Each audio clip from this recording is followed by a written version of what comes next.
The 7 Core Principles of Waldorf Education is a document published by our National Association of Waldorf Schools and written by Waldorf teachers. The core principles don't really concern curriculum, that is to say, what we teach, and they only indirectly touch on our methodology or how we teach. They really address questions of why. And as you'll hopefully see, the pedagogy of a Waldorf school mostly flows from these shared understandings. And to the extent that we fall short, the core principles offer a framework for the important work of transforming and becoming more of who we want to be. Each one of these 7 principles represents a belief strongly held by Waldorf teachers the world over, including the faculty here at City of Lakes.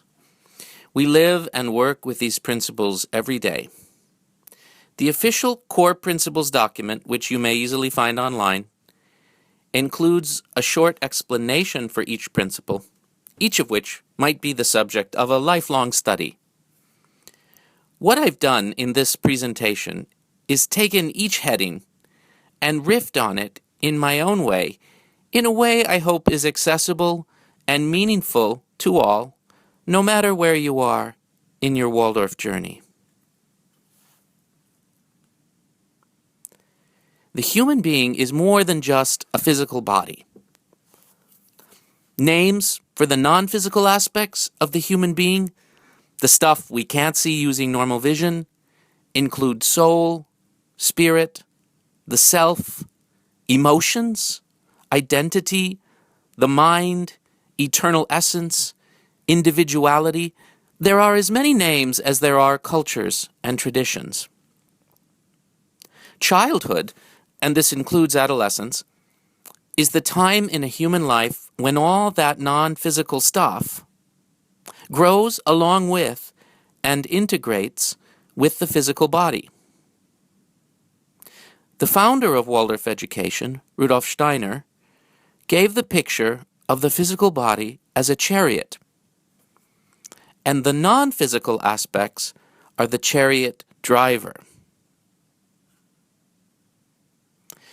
Waldorf schools honor the whole child, the whole human being, by addressing these different physical and non-physical aspects of their being. Waldorf schools exercise, and I'll pick 3 traditional names here, the body, the soul, and the mind. Each of these 3 areas of our nature has its own way of learning. The body learns through exercise, activity, and experience, by doing. The soul, and for want of a better word, I'm using the word soul here to represent the quote-unquote body of emotions and feelings.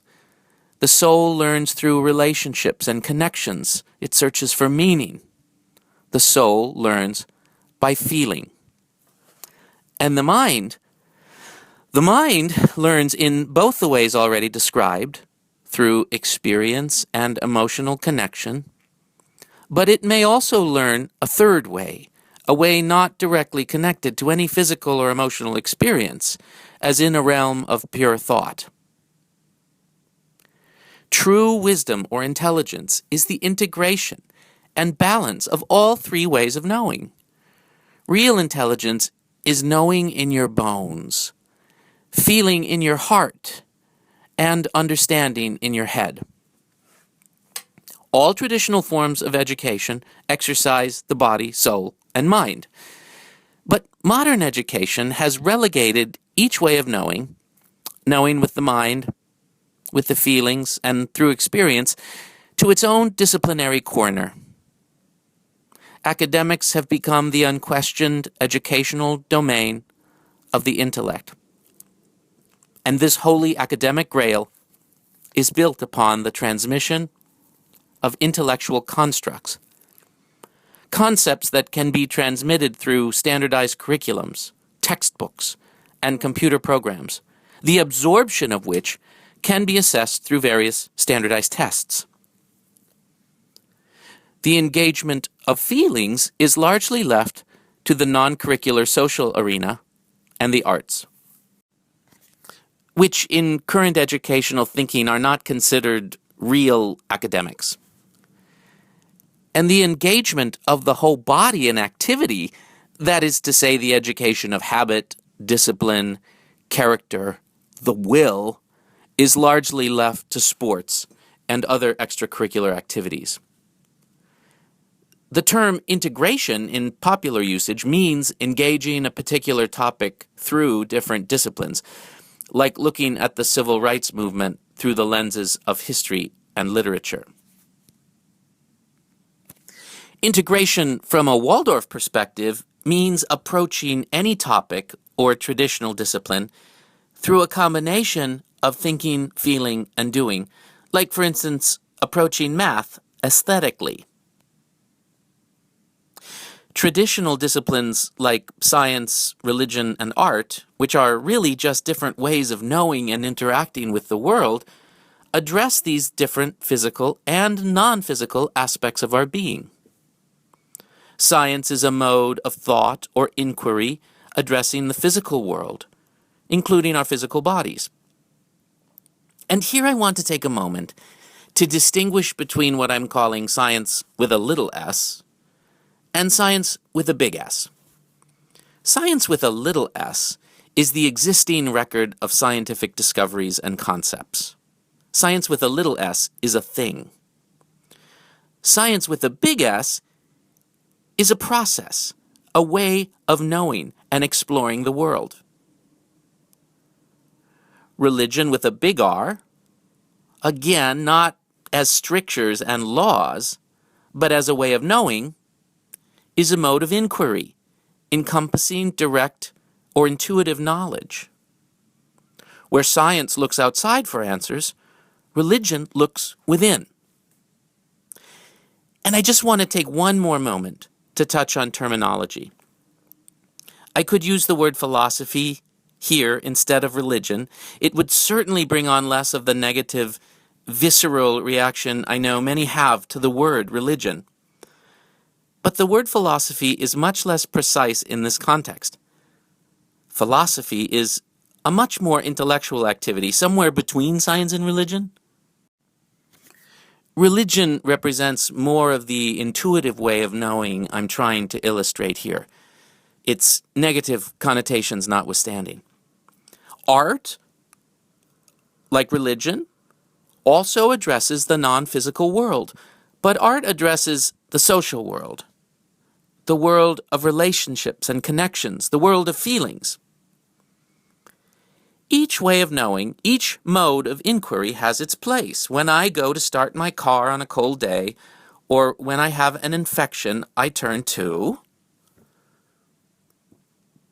But when I'm in a meeting, or when I'm relating to my loved ones, I rely more on and than. Here are the kind of messages my gut and heart send me every day.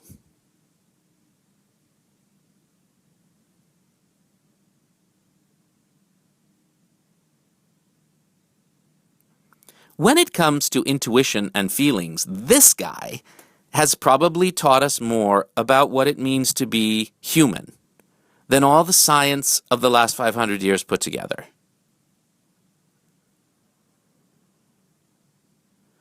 And for me, these guys run a close second.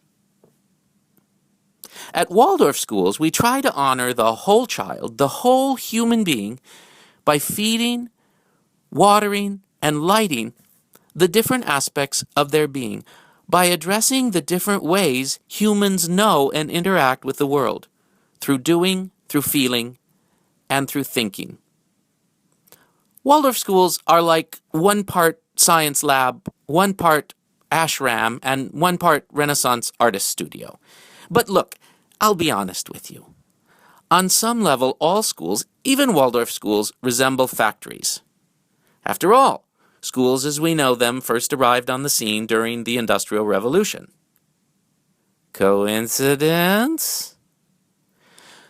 But whereas many other schools are factories for teaching children knowledge, a thing, a noun, whereas other schools input little s science, little r religion, and little a art. Waldorf schools are factories for teaching children how to know a verb.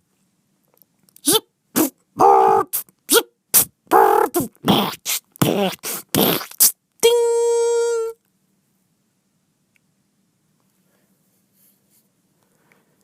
Human beings are not things, but processes.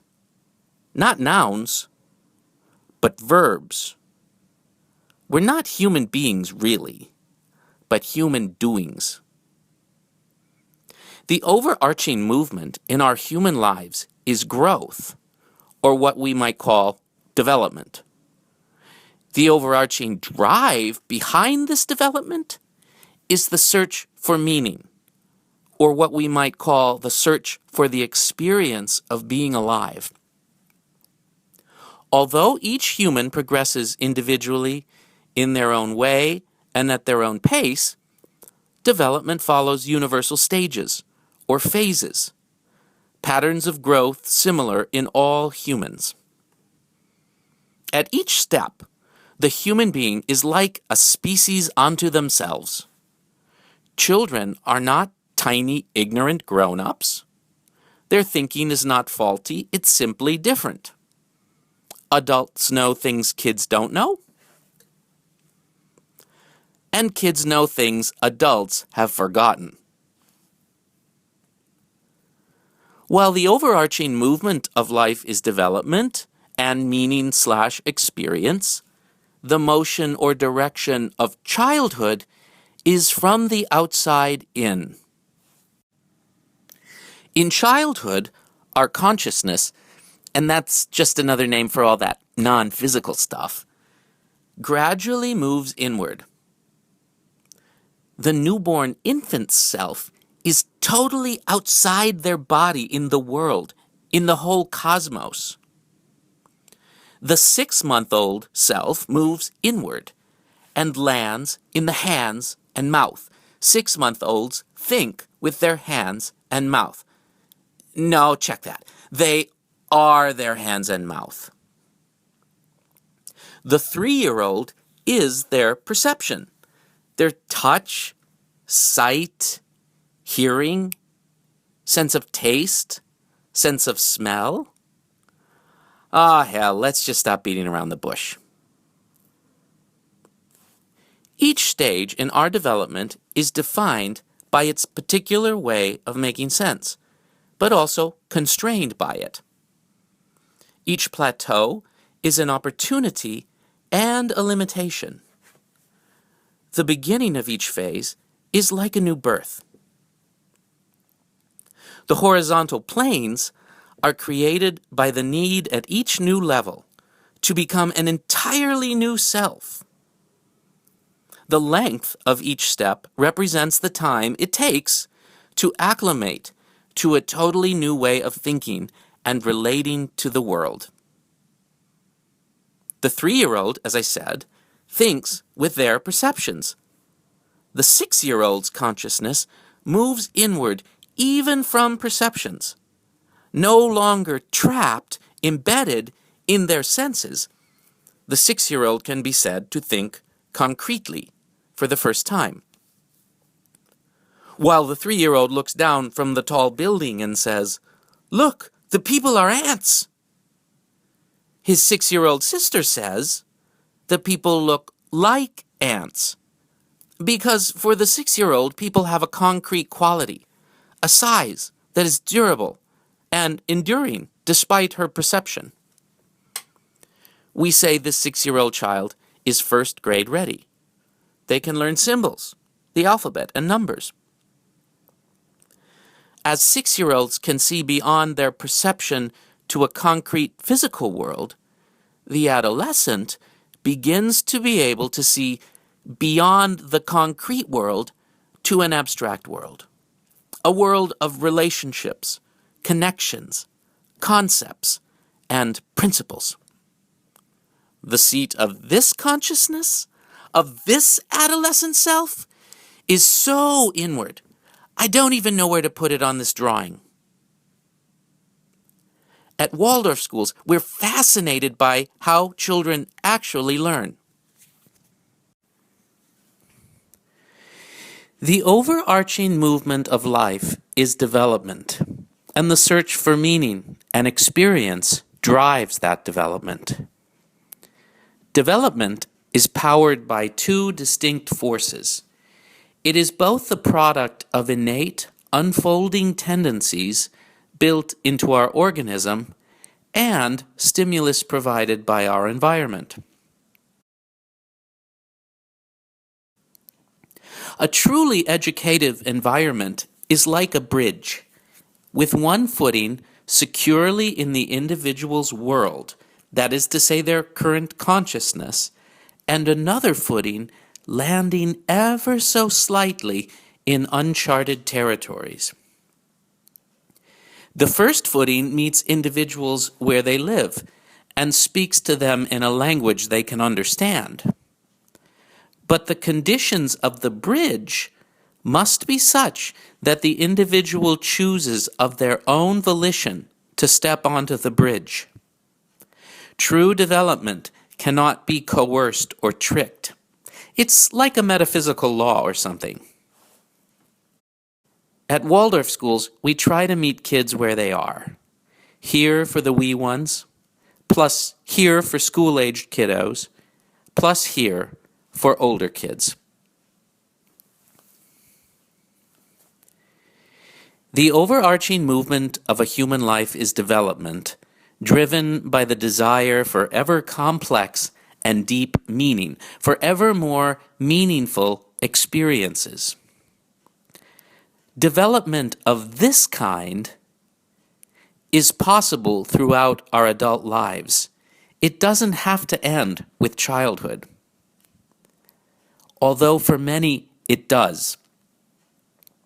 Many adolescents develop the ability to think abstractly, that is to say, the ability to see and understand the invisible stuff, the relationships that connect and bind the world.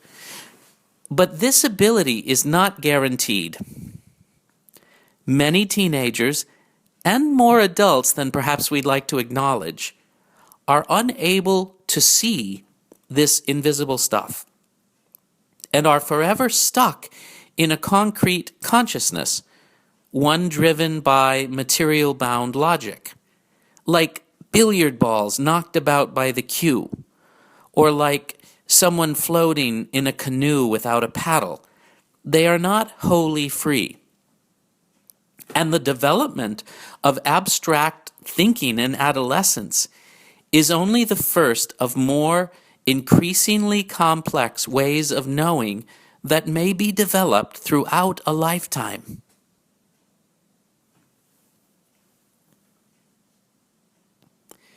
The development of freedom in this sense is a reverse of the motion or direction of childhood, which moves from the outside in. The motion in adulthood is the opposite. It is the motion of the self, the soul, the essence, the eternal self, whatever you want to call it, back out again. Whatever the academic content, the teacher must have the freedom, the responsibility really, to pursue this outward movement. They have a responsibility to work with the academic material out of their own volition, intuition, and creativity. Even if they miss the mark in terms of some standardized curriculum or state testing stratagem, or something even more insidious. Even if they miss the mark a bit, their creative and self-generated striving is more important to the education of free individuals than any discrete academic content. Okay, I'm going to say with the exception of algebra. Yes, no one wants to watch someone be creative with algebra.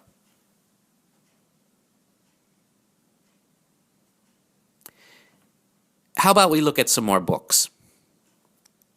Imagine giving all parents a compulsory parenting manual, giving them a message or interpretation of life they must all teach their children. Imagine giving similar guidelines to all religious or philosophical thinkers.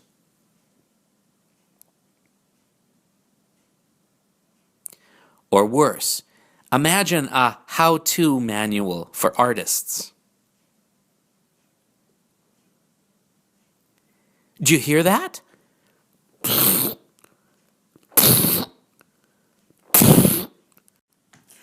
That's the sound of society's boot holding teachers accountable.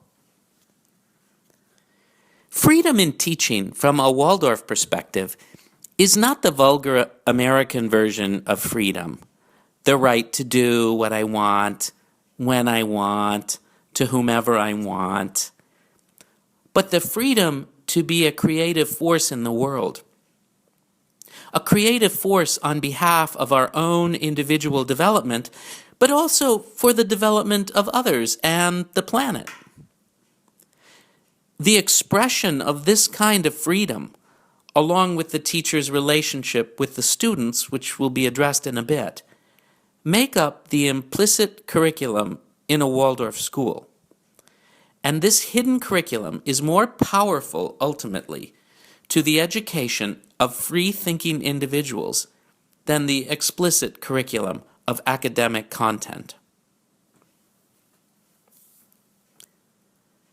The teaching methodologies in the Waldorf school flow, ideally, from the principles already discussed, from a holistic and developmental picture of the human being. First, with regard to the image of the human being, teaching practices must meet the whole child. That is to say, the content must address the child's physical needs, but also all their non-physical needs as well.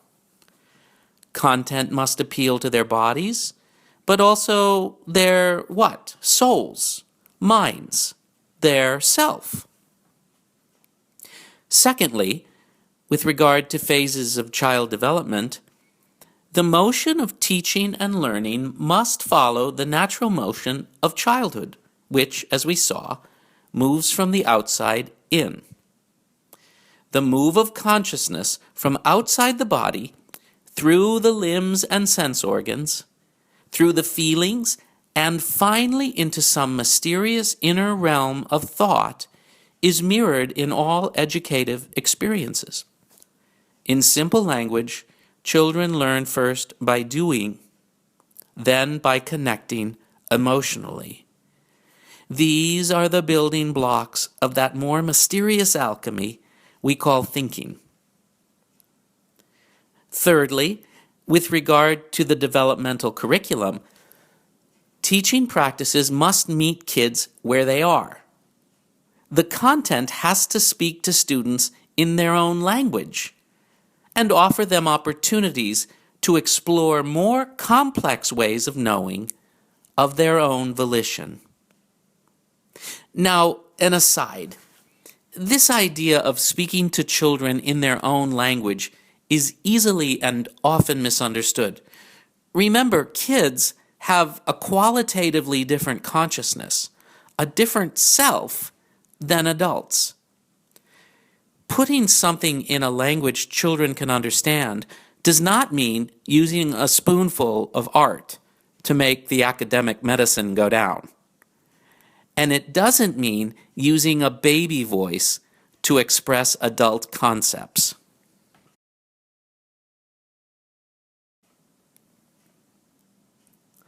Oh, children, Grover should have gone to a Waldorf school.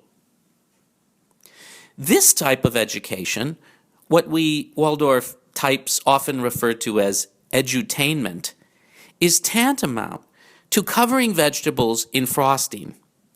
Sure, the kids eat it, but then they run around like crazy people for the next 40 minutes and crash. It's not healthy. Food and metabolism are good metaphors for learning. And this is like another metaphysical law or something. There's always a magical transformation that constitutes a creative act on the part of the individual. When someone eats carrots, they don't turn into a giant carrot. If we want our bodies to grow big and strong, we eat delicious and nutritious things, and our bodies turn that good stuff, transform it, into something completely different, like muscle or bone. If we want, say, to see higher order thinking skills in an adult, we don't cram higher order thinking skills into a 6-year-old. No one wants to see how sausage is made, but this is really good sausage.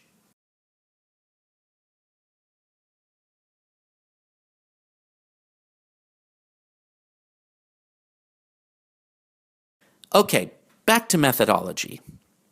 We've talked about honoring the whole child, understanding where the child is, and meeting them there.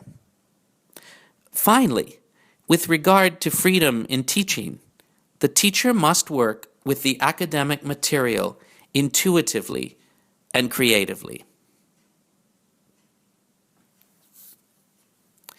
Maslow's basic hierarchy of needs and common sense shows us humans must have some basic needs met before they can perform higher mental functions.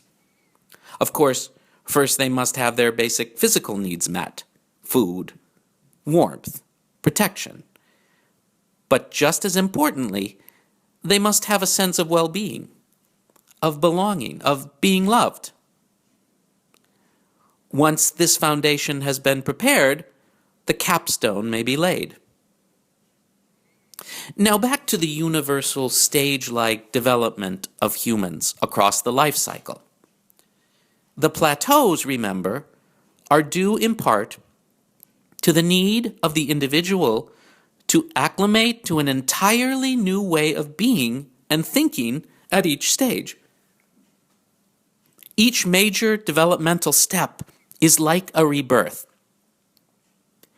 Additionally, as we've seen, development occurs in tandem between innate forces unfolding within the individual and stimulus from the environment.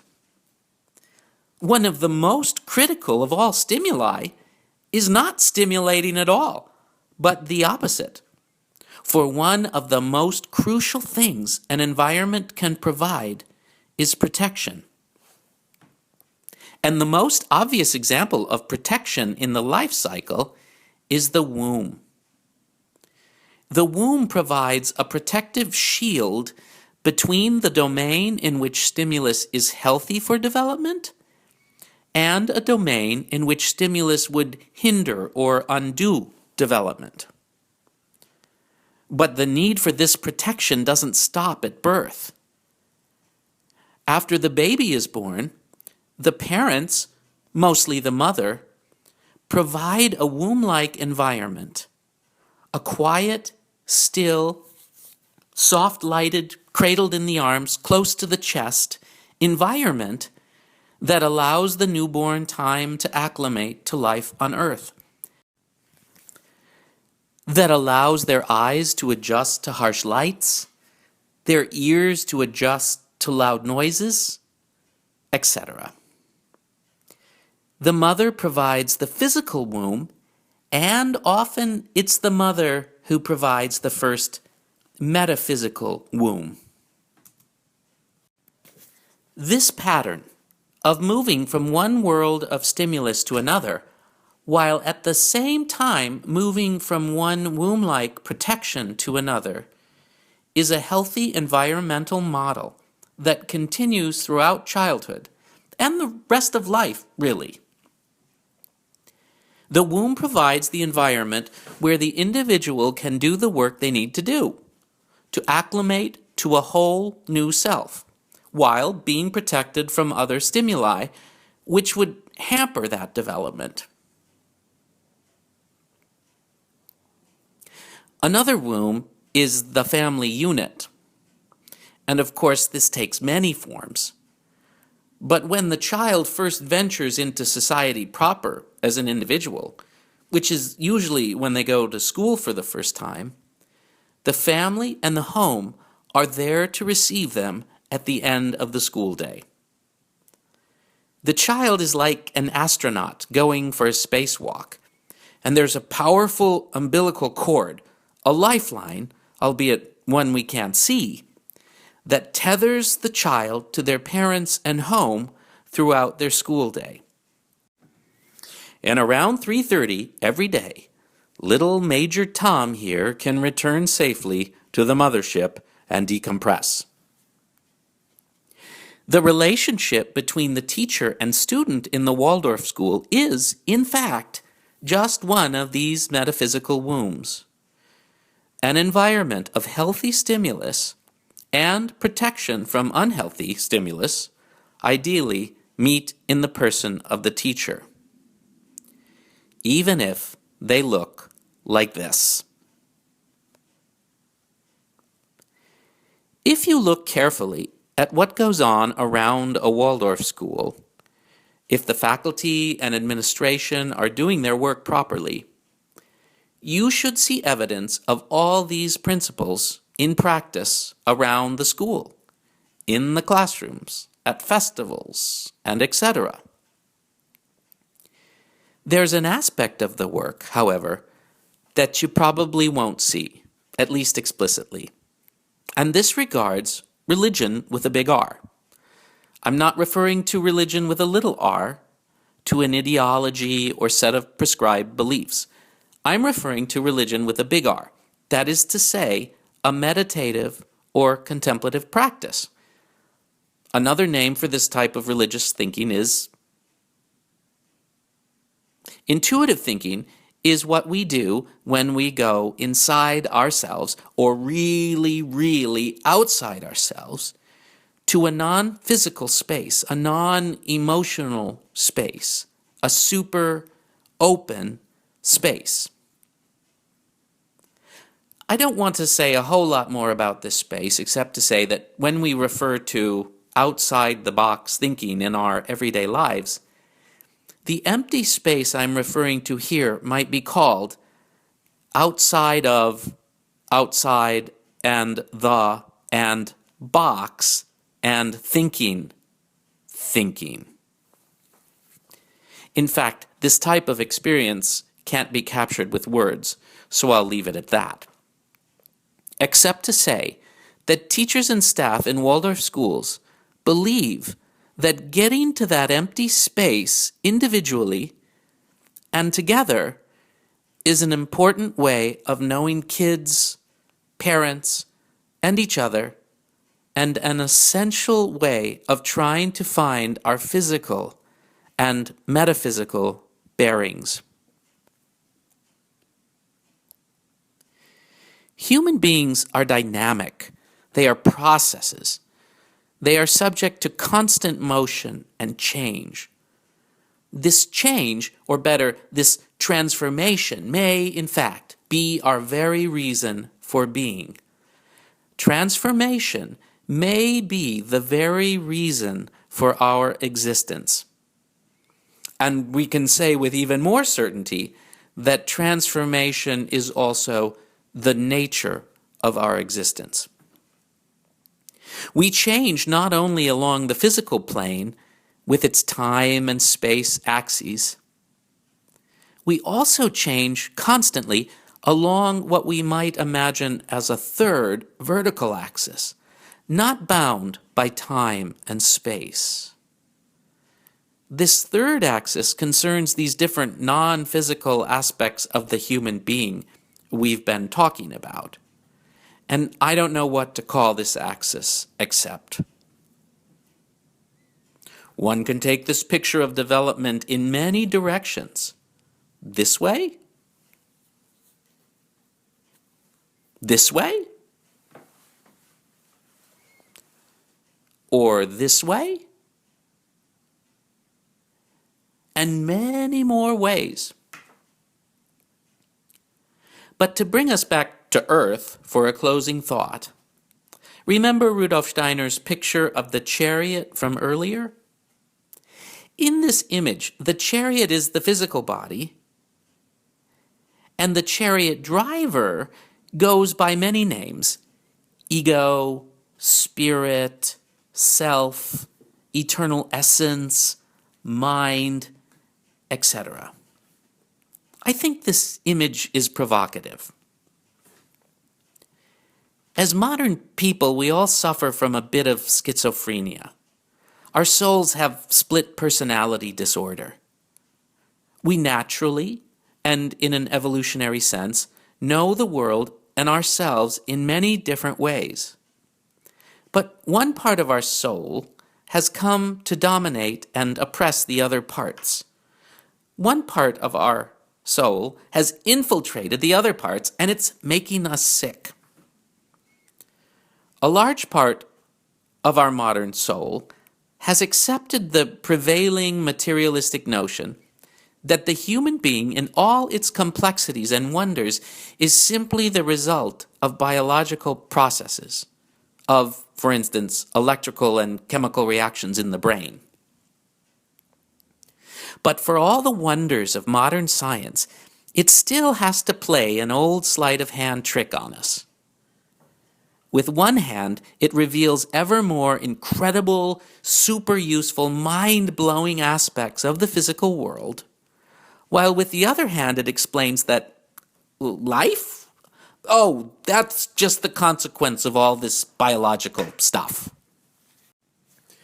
In other words, the connection between the biological activity and what we experience as consciousness, mind, individuality, soul, life itself really, is not understood, not even a little bit. But increasingly, this mystery is not celebrated or marveled at. In a scientific sleight of hand, it is literally taken off the table. Other parts of our souls recoil at this, hence the schizophrenia, and say, "You're saying my mind, my soul, my life itself is the consequence of biological activity. That my life is like a projection made by the projector, that is my physical body." But doesn't it make just as much sense, we ask, or maybe even more sense, that all these biological processes and material realities are actually the consequence of life? A consequence of the activity of the soul, of the mind, of the ego. Do you see the shift? This is the understanding of the human being from which we proceed in Waldorf schools. And staying true to this image of the human being is the central task and challenge of our work.